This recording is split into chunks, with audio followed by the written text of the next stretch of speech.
Hello and welcome to the Schola Progenium. Today I'm going to be talking to you about a very popular unit in the Blood Angels Codex, but one which I just don't find convincing, and that are scout units. Now, as usual, I'll break this video down into a few smaller sections and go into those sections into more detail so I can explain my thoughts behind why I just don't like taking scouts in my Blood Angels armies. Now, first of all, let's have a look at the scouts. Like, what are they? Now, essentially, scouts can be taken in units of 5 to 10, and they can basically save you 2 points a model, and in return for that, you get a 4-up armor save. Apart from that, they are just the same as Space Marines for toughness 4, strength 4, all of that. Now, scouts are popular mainly with Blood Angels with close combat weapons and bolt pistols. But sometimes people will take them with sniper rifles and camo cloaks, but really we've discussed in the past why that's just, unless you're absolutely spamming loads of them, that's not really going to get you anywhere. So, I wouldn't go down that route of snipers and camo cloaks. They just don't get that much work done for a sort of 90 plus point unit for 5 men.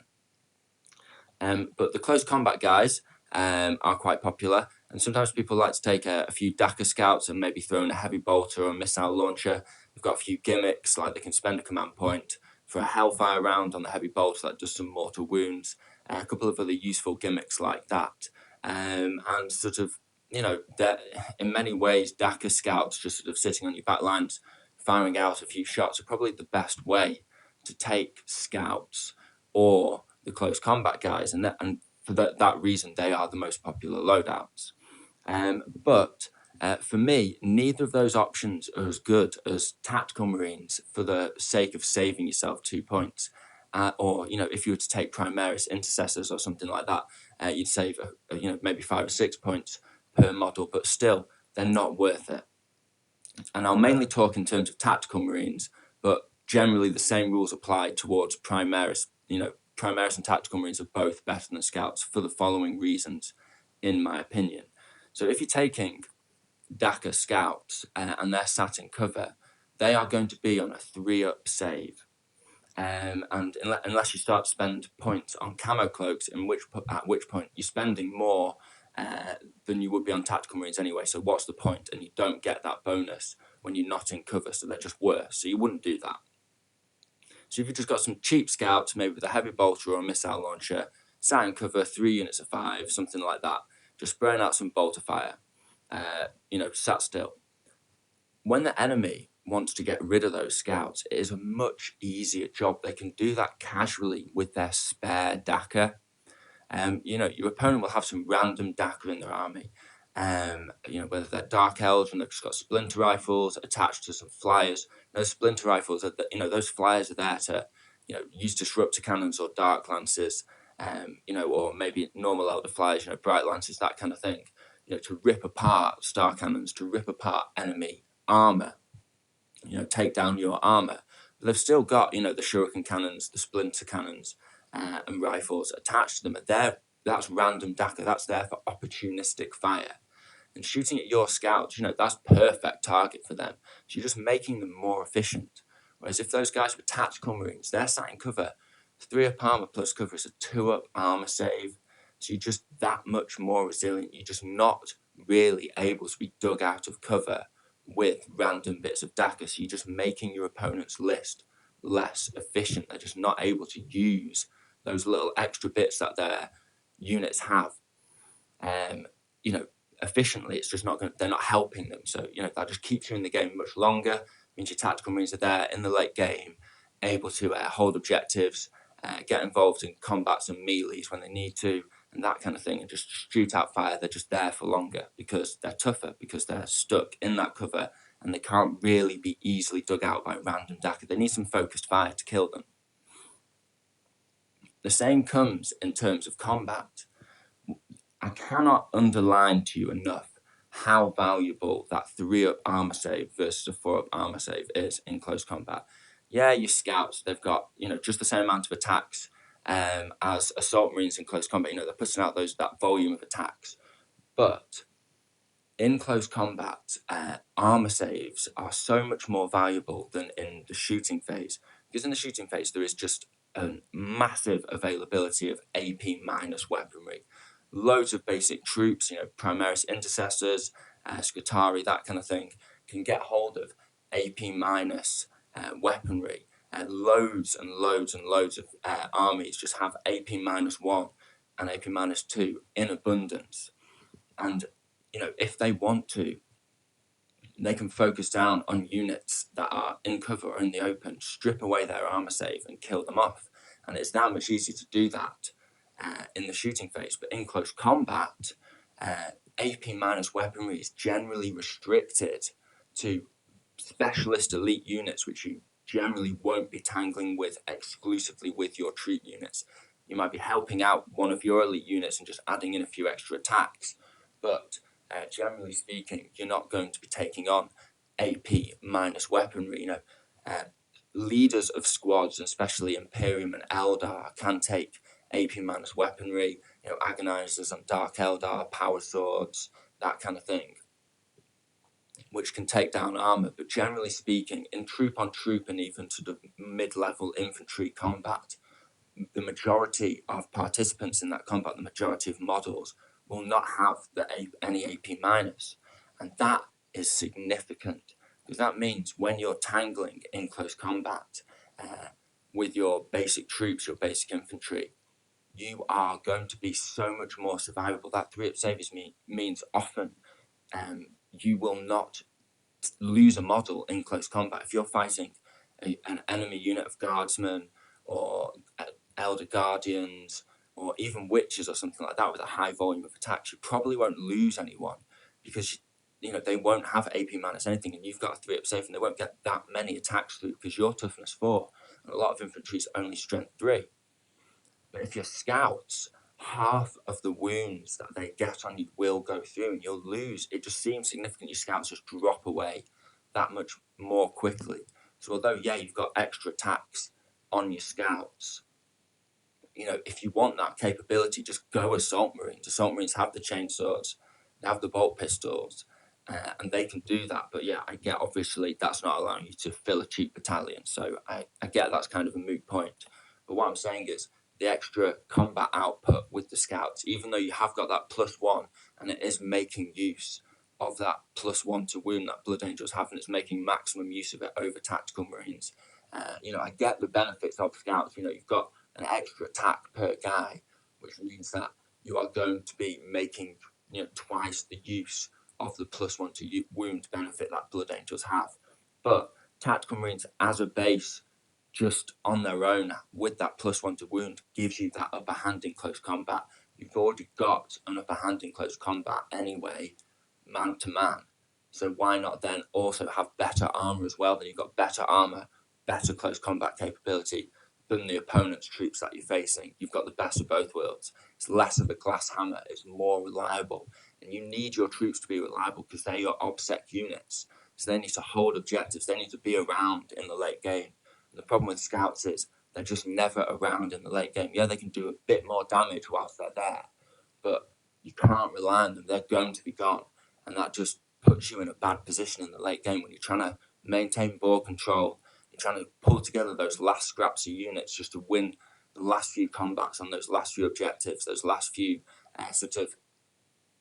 different assaults, different firefights and that kind of thing in the late game. If you've got those few extra Tactical Marines just dug in and cover on objectives, they can be 10 times harder to shift with your opponent's few remaining resources compared to scouts, even if they were alive, which they won't be because they will have been killed at that point.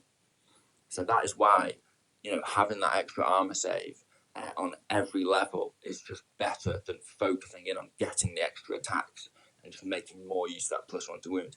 You wouldn't hear me say that often because I'm all about going all assault with the Blood Angels and, really, making use of that +1 to wound that we have, that chapter tactic. I'm really, all about that. You will see me talking about that and saying how valuable that is. But in this case, I really cannot underline how valuable that extra armor save, the 3-up is over the 4-up in all the situations that you will find these two units in. So the next thing we'll talk about is the ability for scouts to deploy ahead of your lines and act as a screen for your Blood Angels army. Now, they have the ability concealed positions, which means when you set up this unit during deployment, it can be set up anywhere on the battlefield that is more than 9 inches from the enemy deployment zone and any enemy models. Now, this can be really useful because this can allow your Blood Angels to have a screen. And in an assault army, a screen can still be useful because it allows you to time your counter assault effectively. So your opponent has to sort of expose, if you're fighting against another assault based army, your opponent has to expose their assault units a little bit and sort of kill your screen, and then you can counterpunch them more effectively and really deal a heavy blow so that they can't counter assault you very effectively, and then you've turned the tide in your favor and you win the game eventually. So that is a valid tactic. It is a good idea, but the problem is this: scouts are just too easy to kill. Now you can deploy them as a screen, but if you're playing sort of to any level of competitiveness against, I'm not saying at a tournament necessarily. Me and my friends, we play to a relatively competitive level. The armies that we take are quite cheesy. We generally, one of us will be practicing for a tournament that they're going to at some point or another.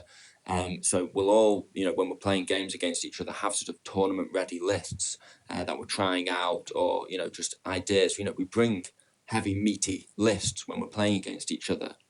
But we're not playing competitively. We're still playing for fun. It's still casual and that kind of thing. We let people off, forgotten rules here and there and that kind of thing. No worries about all that kind of thing.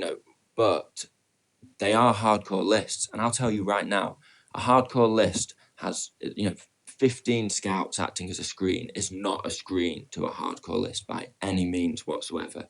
A nasty list, if it's Eldar, they'll just fly straight past, cackling as they spray out splinter pistols and that kind of thing from their transports. With that random Dakar, they'll just go straight past your scouts. They won't act as a screen at all. There's no way you'll block off that level of speed with those 15 scout models, and all you've done is give them some targets that they can pick up some easy points, pick up 100 odd easy points, over 100 easy points, kill off a few units with just random Dakar that they would not have been using with their short range weaponry in that first turn. So you've just given them points, total waste of time. Again, Custodes, knights, or just any army, Necrons, with destroyers or wraiths. Those wraiths will fly out the field and they'll just kill those scouts easily and just sit in the cover that those scouts were in, and you've got nowhere. There's just a heavy hitting list will not find 15 scouts to be an effective screen. They can't cover enough ground. They can't block off a really fast list, and they are not tough enough to survive even a cursory glance from any kind of even general firepower from a heavy hitting list. That heavy hitting list will still be able to fire all its dark lances, all its last cannons, all its multi melters, all its bright lancers, all its star cannons. They'll be able to fire all of that at the targets. They would always be firing at that stuff anyway. You're still going to lose a land raid. You're still going to take heavy hits, lose a storm wraith, and you're still going to take all that damage anyway, and then the scouts will also get killed off. Whereas your tactical marines, if they're sat a bit further back in cover and they've got that 2-up save, those short range weapons are going to be firing less. They're not going to be in rapid fire. Pistol based weapons aren't going to be hitting you. Short range weapons, 18-inch range weapons aren't going to be hitting you at that range. So there'll be less firepower coming in, and that firepower will be less effective because you've got a 2-up save in cover. So really, there is no argument for that strategy. It just does not work on any kind of competitive level. If you just play really casual games, you and your mates just have a few models and you just throw them down and you have fun like that, a scout screen, and you like the idea of like having all these combat, scouts running around on the field of battle, and that's your thing, then, you go for it. More power to you. I'm not, talking down about people who enjoy using scouts by any means. If you enjoy using scouts, then you use scouts because this is a game that you're supposed to enjoy. But if you're looking to buy and select units that will work for you against lists that are powerful, against your friends' lists, and your friends are bringing tough lists, if you're looking for valid tactics, and this is a tactics channel, I use my sort of 15, 20 years of experience playing Blood Angels since 3rd edition or whatever, however long it's been, I just forget at this point. But I use that to help you guys. That's the point of this channel. That's what I'm doing here. So that's why I'm sort of speaking in such blunt terms about these tactics, even though they are quite popular. I'm not trying to make any enemies. I'm not trying to cause any kind of controversy whatsoever. I'm just saying it how I see it, and that's just how I see it.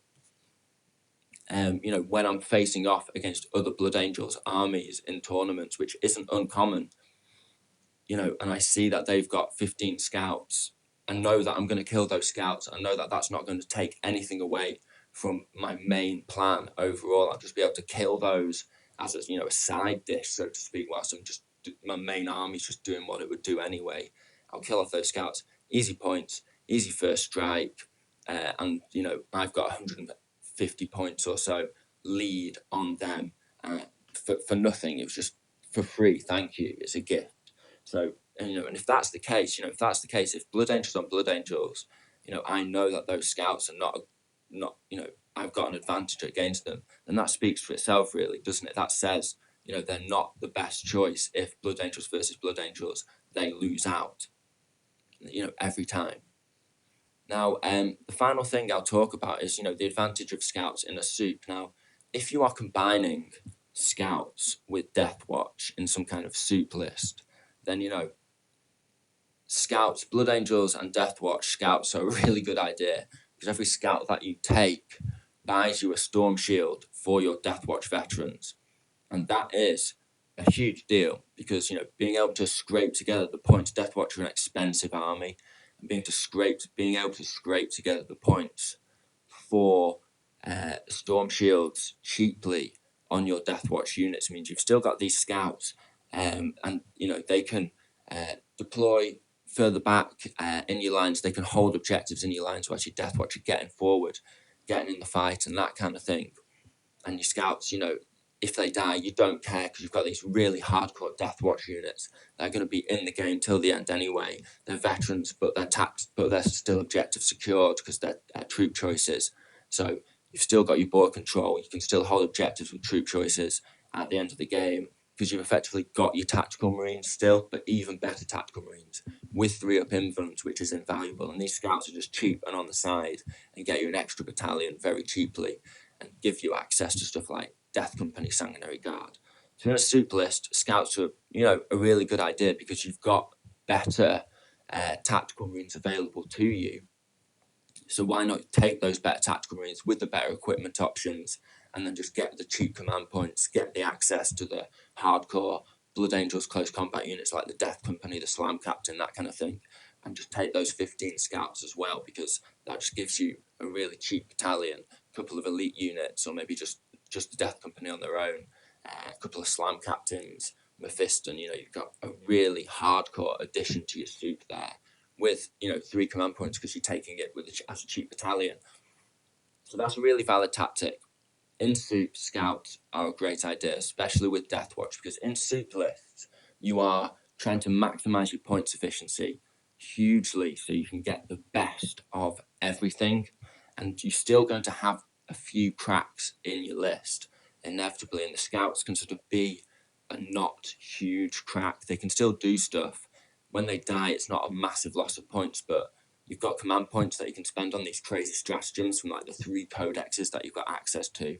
So they've brought you loads of extra command points, and they've freed up points so that you can get loads of special weapons and spend more points on the really cool stuff that that's the very reason why you're taking soup, so you can spend as many points on possible, and as many command points on possible on the absolute best stratagems and units from a variety of codexes. In summary, the extra armor save in close combat, where there's less prevalence of minus AP weaponry, really gives you the upper hand. And when combined with the existing ability of +1 to wound. You don't really need those extra attacks to win troop on troop combat or even take on more elite infantry with your troops. When you're in a firefight at long range, the difference between a 2-up and a 3-up in cover means that scouts are just more easily killable by the random available dacker that your opponents have attached to their units, so they can just make use of that dacker and kill off your units, and still be able to fire their main weaponry effectively, so you're just making their army more efficient. And they do not survive to the end game, which gives you less board control and less reliability from your army, turning your troop selections into a troop tax instead of an effective component of your lists. However, as a caveat to all of this, in soup armies, where you're trying to maximize points efficiency and get as many command points as possible to spend on all these crazy stratagem and unit combinations, scouts can be a very effective choice, because those 30 points and those 3 extra command points can go a long way and give you access to some really cool Blood Angels units. So, this has been the Schola Progenium. I hope you found this video entertaining and interesting. Please do leave me a comment in the comment section below. I would love to hear your thoughts on this. Remember, I'm just saying how I see it, but if you've got experience in other ways and you feel really strongly about this, then please do let me know and explain to me why I'm wrong in detail, because then I can maybe do a second video. Maybe I can give scouts another try. I own scouts, I just don't like using them, so I don't use them very often or ever really. So this has been the Schola Progenium. Thank you very much for your time. Goodbye.